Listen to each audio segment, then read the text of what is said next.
우리 계속해서 누가복음 49번째 시간입니다. 아버지처럼 자비하십시오. 아버지처럼 자비하십시오라는 제목으로 하나님 말씀 증거하겠습니다. 제가 그 부교육제 생활을 오랫동안 하면서 많은 성도들을 만나고 또 예수 믿는 사람들을 만나면서 한 가지 깨달은 것이 있습니다. 신앙은 일이 아닙니다. 일이 아니라 먼저 성품을 배워야 됩니다. 성품의 변화가 일어나야 됩니다. 예수 만나고 나서 변화되었다라고 말할 때 그 변화되어야 될 부분이 뭐냐면 바로 성품입니다. 예수님을 닮고 또 예수님처럼 우리가 살아가는 것, 그것이 신앙의 전부입니다. 그러나 안타까운 것은 한국교회 성도들이 먼저 일을 배운다는 겁니다. 그래서 어떤 성취를 하고 그런 것을 통해서 내 믿음이 좋다, 그렇게 생각하고 착각한다는 거죠. 그러다 보니까 일은 많이 하는데 진정 행복하지 못합니다. 오늘날 한국교회 성도들처럼 일 많이 하는 성도들 없습니다. 버겁게 일합니다. 그러다 보니까 스스로 행복하지 못합니다. 왜 그래요? 성품의 변화가 따르지 않기 때문에 그렇습니다.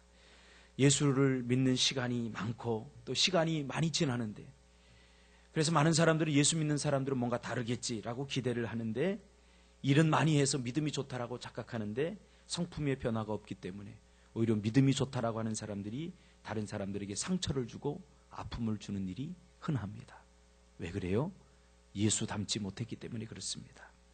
오늘 본문은 우리에게 하나님은 자비로운 분이라고 이렇게 말합니다. 그러므로 너희도 자비하라, 이렇게 말합니다. 너희 아버지의 자비로우심 같이 너희도 자비로운 자가 되라 라고 말합니다. 우리는 하나님의 형상을 따라 지음을 받았습니다. 그러므로 우리가 자비로워야 되는 것은 당연한 일입니다. 왜 그래요?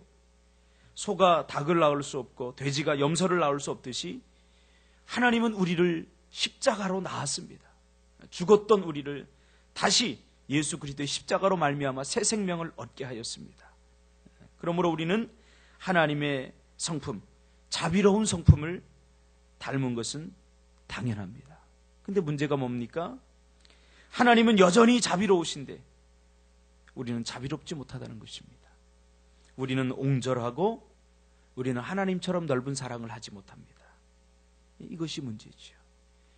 그 사랑으로, 그 자비롭지 못함으로 내 남편을 대하고 내 아내를 대하고 내 이웃 사람들을 대합니다. 이것이 문제입니다. 왜 그래요? 죄로 말미암아 그 자비가 깨어졌기 때문입니다. 그러면 예수 믿으면 이 자비가 자연스럽게 회복되느냐? 그렇지 않습니다. 우리는 자비롭게 살아야 됩니다. 이 자비라고 하는 말은 헤세드라고 하는 말인데 인내라고 하는 말입니다. 이 인내를 가장 잘 보여주는 성경이 있는데 그건 뭐냐면 룻기입니다. 룻기는 이 인내를 어떻게 표현하고 있냐면, 약한 자가 곤궁에 빠져 있을 때 강한 자가 자발적으로 도움을 주고 스스로 충성하며 사랑하는 것, 그것이 인내입니다. 인내. 힘이 많은 사람, 강한 사람은 약한 자를 도와야 됩니다. 어떻게 해요? 자발적으로. 이것이 인내입니다. 하나님은 기꺼이 죄로 말미암아 죽을 수밖에 없던 무능력한 우리를 위해서 기꺼이 사랑해 주시고 기꺼이 자발적으로 우리를 위해서 충성해 주셨습니다. 많은 사람들이 그렇게 생각합니다. 우리가 하나님을 위해 충성하는 거라고. 그런데 하나님은 기꺼이 우리를 위해서 먼저 충성해 주셨습니다. 이것이 인내입니다. 이것을 닮으라는 겁니다. 우리는 우리보다 약한 사람들을 무시하려고 합니다. 우리보다 약한 사람들을 짓밟습니다. 제가 예전에 그 은혜동산이라고 하는 곳에 한번 간 적이 있습니다. 제가 있던 단체에서 트레이닝을 받으러 갔는데, 그곳은 지체 장애인들이 이렇게 정신 박야가들이 모여서 공동체를 이루어서 사는 곳입니다. 한 전도사님이 그들을 이렇게 보살피는데요.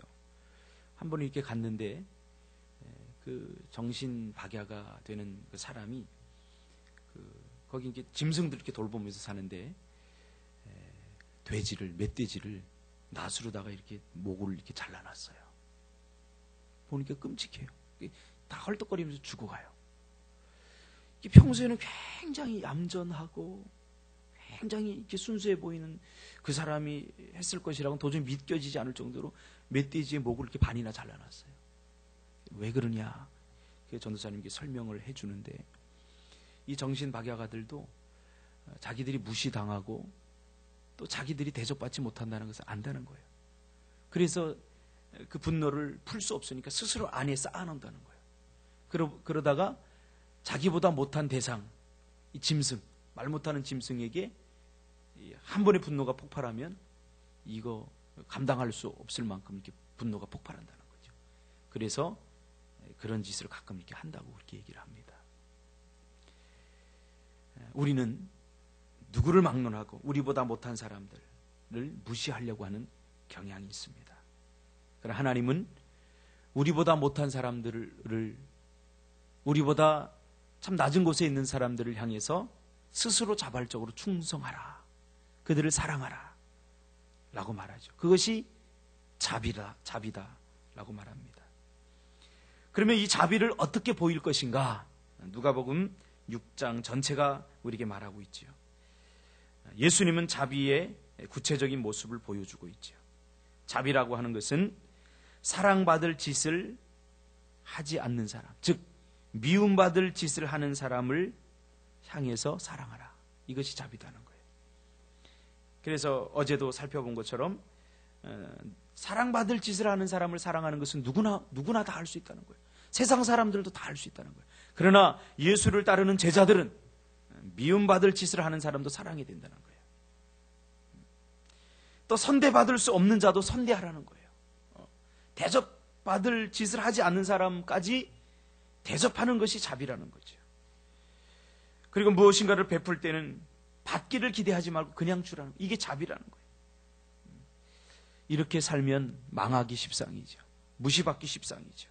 어제도 제가 상담하는 사람이 있어서 이렇게 상담을 하는데, 그 사람이 나중에 이렇게 하는 얘기가 뭐냐면, 자기 회사에서 어떤 직원에게 무시당한다는 거예요.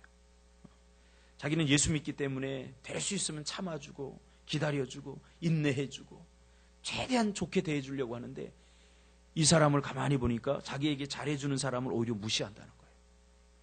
자기를 강하게 대해주는 사람, 이런 사람에게는 그 앞에서 벌벌 떨지만 자기가 예수 믿으면서 잘 대해주니까 오히려 자기는 무시한다는 거예요. 그래서 어떻게 하면 좋겠습니까? 저에게 묻길래 제가 다시 물었어요. 너 예수님처럼 살 자신이 있냐? 예수님처럼 살 자신이 없대.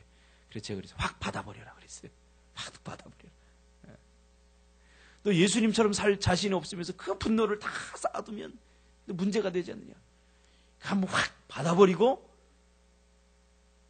그리고 나서 그 결과를 내가 지켜보고 사랑해주든지 말든지 해라. 제가 이렇게 했어요. 오늘 본문은 그렇게 말하죠. 비판하지 말라. 비판받을 짓을 하는 사람을 비판하지 않는 것, 이것이 자비라는 거죠. 정죄받을 짓을 하는 사람을 정죄하지 않는 것, 그것이 자비라는 거예요.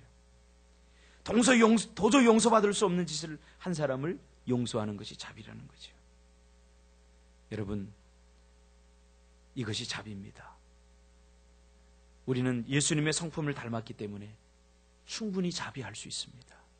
우린 바닷가의 모래알처럼 넓은 마음을 이미 가지고 태어났습니다. 왜? 우리가 예수님을 닮았기 때문에요. 그러므로 여러분, 자비한 삶을 사시길 바랍니다. 자비한 곳이 천국입니다. 자비한 삶을 살아가는 것이 바로 하나님의 뜻입니다. 우리가 우리의 열심으로 위대한 일을 할 수 있습니다. 그러나 하나님은 우리에게 그 위대한 일을 요구하는 것이 아니라 우리가 하나님을 닮기를 원합니다. 하나님처럼 자비하기를 원합니다. 그러므로 여러분, 자비한 삶을 사시기를 주님의 이름으로 축복합니다. 제가 어제 그 청년한테 그렇게 상담한 것은 농담으로 한 겁니다. 이게 사실이 아닙니다. 제가 그랬어요. 자비하라, 베풀어주라. 제가 확 들여받아라 그러니까 이 청년이 얼마나 통쾌한지 몰라요. 제가 아마 그 친구가 자기 교회 목사님한테 상담을 한 거예요. 그랬더니 그 목사님도 참으라고 그랬대요. 참으라고, 예수 믿는 사람이 아니냐. 그러니까 너무 답답한 거예요. 너무 답답. 제가 확 받아버려, 그냥 막 욕해버리고 막 다 해버려. 그러니까 마음속에서 막 얼굴이 환해지면서, 목사님 그래도 돼요? 그러는 거예요. 그래도 되지. 너 예수님처럼 살 수 없잖아. 나중에 제가 그랬어요. 그래도 참을 수 있으면 참아라. 예, 목사님 제가 한번 참아볼게요. 그러더라고요. 여러분, 자비를 베풀 때 기적이 일어납니다. 기도하겠습니다.